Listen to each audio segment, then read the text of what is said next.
ഇപ്പൊ ചിലമ്പിൽ വന്നു കഴിഞ്ഞാൽ ചിലമ്പിലെ ക്യാരക്ടർ എന്ന് പറഞ്ഞപ്പോൾ ഞാൻ ഓർക്കുന്നുണ്ട് റഹ്മാൻ സാർ ഒരു ഇന്റർവ്യൂവിൽ പറഞ്ഞത് ചിലമ്പിൽ കാണുമ്പോൾ നമ്മുടെ ആള് വന്നിട്ടുണ്ട് നോക്കിക്കോ എന്ന് പറഞ്ഞപ്പോൾ നല്ല ഹൈറ്റിൽ ആള് നല്ല ഗുസ്തിയും ഇതൊക്കെ കാണിക്കുന്നു പറഞ്ഞു. ഞാൻ ആ സത്യം പറഞ്ഞ ആദ്യം പേടിച്ചു പോവുക ചെയ്തിരുന്നു. അതായത് ബേസിക്കലി നായകന്മാരുടെ ഒപ്പത്തിനൊപ്പം അല്ലെങ്കിൽ അവരെക്കാൾ കുറച്ച് ചെറുത് അങ്ങനെയാണല്ലോ വില്ലന്മാർ വരും. പക്ഷെ ഇത് നേരെ തിരിച്ചാണല്ലോ, അവര് കുറച്ചൊന്ന് ഇങ്ങനെ നോക്കേണ്ട ആളാണല്ലോ.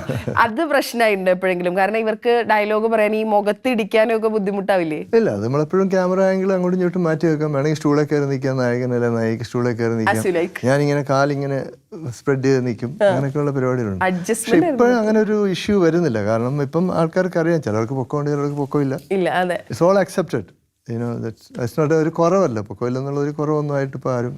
ഇപ്പൊ കുറേയും കൂടി ഇപ്പൊ ആക്ടേഴ്സ് ഫണ്ട് ഈ സ്റ്റണ്ട് സീൻസ് ചെയ്യുമ്പോഴൊക്കെ അവർക്ക് എന്തെങ്കിലും ആക്സിഡന്റ് പറ്റുമൊക്കെ ചെയ്താൽ നമ്മളത് അറിയും, കുറേയും കൂടെ ഒക്കെ അത് ന്യൂസ് ആവുക ചെയ്യുമ്പോൾ. പണ്ട് ഫുൾ ടൈം ഇടി കൊടുക്കുന്ന ഒരാളെന്ന രീതിയിൽ ഈ പ്രശ്നങ്ങൾ ഉണ്ടായിക്കാണല്ലോ.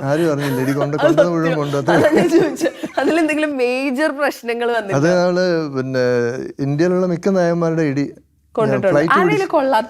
ഫ്ലൈറ്റ് പിടിച്ച് പോയി ഇടി മേടിച്ചിട്ടുണ്ട്.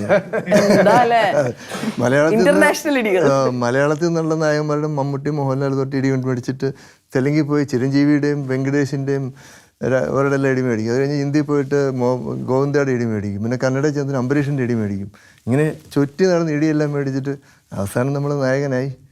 പക്ഷെ തിരിച്ചടിക്കാൻ ഇവരെ ആരെയും കിട്ടിയില്ലെന്നുള്ളതാണ്.